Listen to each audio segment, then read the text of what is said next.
Hello guys, part 3 of room makeover பார்க்கலாமா? இந்த part 3ல நம்ம வால் ஸ்டிக்கர்ஸ் வச்சு தான் மேக் ஓவர் பண்ண போகிறோம். இதோ இந்த பிளெயின் வாலில் தான் பண்ண போகிறோம். குட்டியோண்டு ஸ்பேஸில் பண்ண போகிறோம். நான் இந்த வால் ஸ்டிக்கர்ஸ் எப்படி பண்ணேன்னு சொல்லட்டா? இன்ட்ரெஸ்ட்டில் போய் ஒரு 10 வால்பேப்பர் பிக்ஸ் வந்து செலக்ட் பண்ணி டவுன்லோட் பண்ணி எடுத்துக்கிட்டேன். அதுக்கப்புறம் செராக்ஸ் ஷாப்பில் போய் அவங்களுக்கு இதை சென்ட் பண்ணி நான் கலர் பிரிண்டாக எடுத்துக்கிட்டேன். ரொம்ப நல்லாவே வந்துச்சு. எனக்கு டவுட்டாகவே இருந்துச்சு இது வந்து நல்லா வருமா இல்லை பிளர்ராக வருமானு. பட் வந்து பர்ஃபெக்டாக வந்துருந்துச்சு. நான் டோட்டலாக 10 பேப்பர்ஸ் எடுத்துக்கிட்டேன். ஒவ்வொரு பேப்பருக்குமே 10 ருபீஸ் சார்ஜ் பண்ணியிருந்தாங்க. அண்ட் உங்களுக்கு தோணலாம் இதுக்கு நீ ஆன்லைனில் இருந்தே பர்ச்சேஸ் பண்ணி வாங்கியிருக்கலாம் அப்படின்னு. பட் அது இல்லை கதை.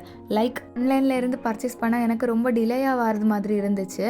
30 ஸ்டிக்கர்ஸ் அனுப்புகிறாங்கன்னா அந்த 30 ஸ்டிக்கர்ஸும் நமக்கு பிடிக்கிறது மாதிரி இருக்குமான்னு நமக்கு தெரியாது. ஸோ நம்மவே பிடிச்ச ஸ்டிக்கர்ஸ் எல்லாம் எடுத்து நம்மவே பிரிண்ட் பண்ணி எடுத்துக்கிட்டா நல்ல சாய்ஸாக இருக்கும்னு நான் நினச்சேன். அதனால தான் நான் இதை சூஸ் பண்ணி எடுத்துக்கிட்டேன். 100% நான் ஹாப்பி ஃபார் திஸ். நான் செலோ டேப் தான் யூஸ் பண்ணிக்கிட்டேன். பிகாஸ் இதை ஈஸியாக ரிமூவ் பண்ணிக்கலாம் அண்ட் வாலுக்குமே டேமேஜ் ஆகாது. ஸோ நான் செலோ டேப் யூஸ் பண்ணிக்கிட்டேன்.